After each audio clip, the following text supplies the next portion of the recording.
নমস্কাৰ প্ৰথমতে সকলোকে CCMS লৈ স্বাগতম জনালো আৰু আজি হৈছে ডে 2 ডে 1 ত আমি অলৰেডি দুটা কোৱেশ্চন ডিসকাস কৰিলো আজি হৈছে ডে 2 আৰু আজিও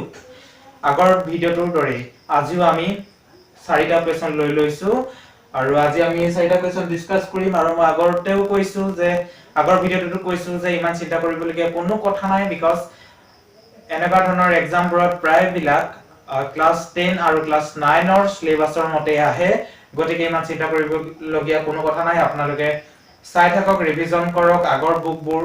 ক্লাস 9 10 ৰ লগতে তলৰ ক্লাছৰ বোৰ ইমান জটিল নাহে ন আপোনালোকে হেকিনিটো জানেই সো 9 আৰু 10 ৰ মেথছ বিলাক অলপ ৰিভিজন দিয়ক আৰু লগতে অলপ বেলেগটো চাওক ৰিজনিংছ বোৰ চাই থাকক ঠিক আছে মেথছৰ যিমান পাৰো আমাৰ এই চেনেলটোত আমি দি যাম গতিকে আপোনালোকে সকলোৱে চাব ঠিক আছে আহক আজি আমি কোৱেশ্চনখিনি ডিসকাস কৰো সো ফাৰ্স্ট কোৱেশ্চনটো আৰম্ভ কৰিছো ফাৰ্স্ট কোৱেশ্চনটো হৈছে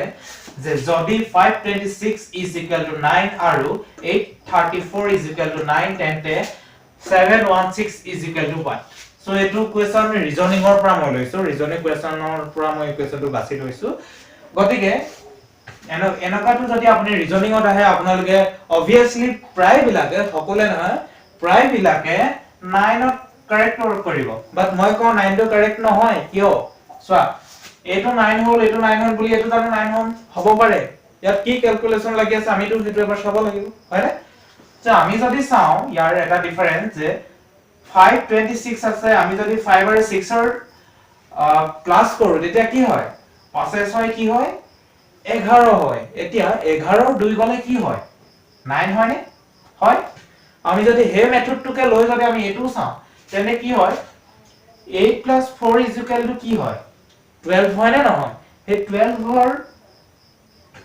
যেতিয়া 3 মাইনাস কৰিম 12 ৰ পৰা যেতিয়া 3 মাইনাস কৰিম কি হ'ব 9 হয় না নহয় হয় তেন্তে এইটো কিমান হ'ব আপোনালোকে কৰি দিয়ক একদম ইজি 7 + 6 7 + 6 কৰিলে কিমান হ'ব 13 হয় 13 to 13 হল হয় 13 - 1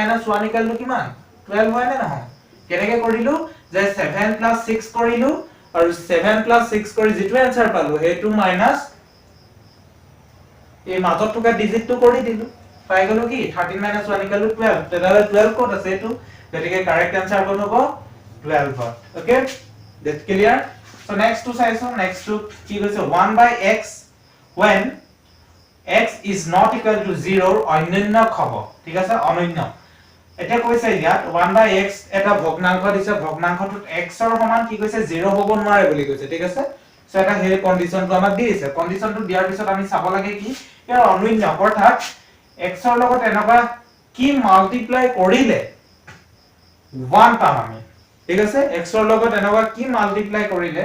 আমি 1 পাম ওকে তেন্তে একদম ইজি হৈ আছে সো চাইবা এতিয়া x ৰ লগত -1 যেতিয়া মাল্টিপ্লাই কৰিম সো এটো কেতিয়াও নহয় এটো মাল্টিপ্লাই কৰিলে x² আহি যাব নহব সো x টো যদি কৰো ইয়া যদি x পাতো so x * x so x ক কটাকটি কৰিলে কি হয় ই 1 হৈ যাব কেনে কৈছো মই সাইডত দেখাইছো 1/x * x সো x যেতিয়া ক্যান্সেল যাব থাকে যাব কি 1 হয়নে সো গতিকে কারেক্ট आंसर কি হ'ব x হৈ যাব ঠিক আছে সো নেক্সট হৈছে 0.666 ... ইয়াক ভগ্নাংশ আকাৰত লিখিলে হ'ব কৈছে 6/10 2/3 6/1000 আৰু এটাও নহয় কৈছে এটা এটো কৰিবৰ বাবে বহুত পদ্ধতি আছে বহুত নহয় বহুত কেইটামান মেথড আছে সো ফাৰ্স্ট মেথডটো আমি যেটো ক্লাস 9 ত শিকিছিলো যে 0.x ধৰি 0.10 ধৰি বহুত কৰিব পাৰি গতিকে হে পদ্ধতিটো নলৈ মই এটা পদ্ধতি এটা মেথড মই মোৰ YouTube চেনেলত আপলোড কৰা আছে মই লিংকটো ডেসক্ৰিপচনত দি থৈ দিম তোমালোকে লিংকটো ক্লিক কৰি ভিডিওটো চালে বুজি পাবা যে এনেকুৱা অংকবোৰ একদমই শৰ্ট ট্ৰিক আছে 1 মিনিটত কৰিব পৰা শৰ্ট ট্ৰিকস আছে সো গতিকে হে শৰ্ট ট্ৰিকসটো চাই তোমালোকে চাই থৈ দিবা সময়ত কাম আহিব ঠিক আছে সো নেক্সট মই দেখাই দিছো এটোকে দেন 0.666 আছে না দ্যাট মিন্স 0.6 বার এতিয়া এটো ভগ্নাংশ আকাৰত লিখিবলৈ হলে কি কৰিব লাগে আমি সো বাৰ কেটাৰ ওপৰত এই চিনডালক বাৰ চিন বুলি কয় হা সো হে বাৰ কেটাৰ ওপৰত আছে আমি হেতু চাব লাগে সো যদি এটাৰ ওপৰত থাকে সো ভগ্নাংশৰ তলত এটা 9 বহাব লাগে আৰু টোটালি গোটেই নাম্বাৰটো কি কৰিব লাগে ওপৰত বহাই দিব লাগে বস আমাৰ आंसर ওলাই গ'ল এতিয়া কটাকটি যদি কৰি দিও যে যাব 3 3 গুণ 9 3 2 গুণ 6 आंसरটো ওলালে কি 2/3 সো 2/3 হ'ব সো এইটো বুজিবৰ বাবে মই হে লিংকটো দিয়া আছে লিংকটো চাই ললে হৈ যাব সো নেক্সট আছে তলৰ কোনটো স্বাভাৱিক সংখ্যাৰ হজ্জা হৈছে তলৰ কোনটো স্বাভাৱিক সংখ্যাৰ হজ্জা এতিয়া স্বাভাৱিক সংখ্যা কাক বলে আমি হেতু জানিব লাগিব সো মই ওপৰটো অলপ মহাৰি দিছো সো স্বাভাৱিক সংখ্যা কাক বলে আমি হেতু জানি থব লাগিব যে স্বাভাৱিক সংখ্যা হৈছে যিবিলাক সংখ্যা একৰ পৰা আৰম্ভ কৰি শেষ নোহোৱালৈকে লিখিব পাৰি n টালৈকে লিখিব পাৰি অৰ্থাৎ n মানে হৈছে শেষ নহয় গৈ থাকিব কিন্তু যিবিলাক আৰম্ভ হয় কি একৰ পৰা 1 2 3 তেনেকে আৰম্ভ হ'ব আৰু শেষ নহয় গৈ থাকিব এইবিলাকে হ'ল স্বাভাৱিক সংখ্যা সো মই ইয়াতে এটা কথা ক'ব বিচাৰিছো যে তোমালোকে মনত ৰাখিব লাগিব স্বাভাৱিক সংখ্যা পৰিমেয় সংখ্যা অখণ্ড সংখ্যা পূৰ্ণ সংখ্যা সকলোবিলাক মনত ৰাখিলে ভাল হ'ব বুলি মই ভাবো সো যদি হে এনেকে 1 2 3 কে স্টাৰ্ট হৈ থালে ইয়া কোনটো কাৰেক্ট হ'ব সো आंसर দিলে আমি ভালকৈ যদি মন কৰো যে ইয়াত আছে 1 2 3 4 5 6 বাট ইয়াত কি হৈছে যে একৰ পৰা আৰম্ভ হওঁতে হ'ল কিন্তু কি হ'ল 6 তে শেষ হৈ গ'ল গতিকে এটো কাৰেক্ট নহয় এতিয়া এটো যদি চাও 0 1 2 3 4 5 এতিয়া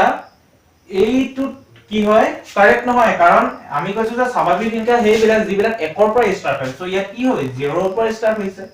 নেক্সট টু যদি চাও 1 2 3 5 6 এটো যে নহয় কাৰণ ইয়াত কি মাজত এটা নাম্বাৰ নাই 1 2 3 আছে 4 নাই 5 আছে 6 আছে ইয়াতো কবলৈ থাকি গৈছে 1 2 3 4 আছে 5 নাই 6 আছে বাট ডট কে গৈছে ঠিকই আছে এটো একৰ পৰা স্টাৰ্ট হৈছে ঠিক আছে কিন্তু ইয়াত কি হৈছে মাজৰ নাম্বাৰটো নাই কিন্তু আমাকটো স্বাভাৱিক সংখ্যাত একৰ পৰা স্টাৰ্ট হৈ গৈ থাকিব লাগিব প্ৰতিটো নম্বৰে যাব নহয় জানো গতিকে এটা নাথাকিলেও নহব তে বাকি থাকিলে কি এটো চোৱা 1 2 3 4 5 6 তেনেকে সিৰিয়াল কে যিখিনি গৈ আছে স্টাৰ্ট হৈছে 1 ৰ পৰা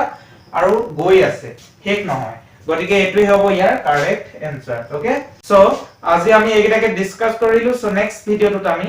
অন্য কেইটামান কোৱেশ্চন লৈ আমি আহি আছো সো থ্যাংক ইউ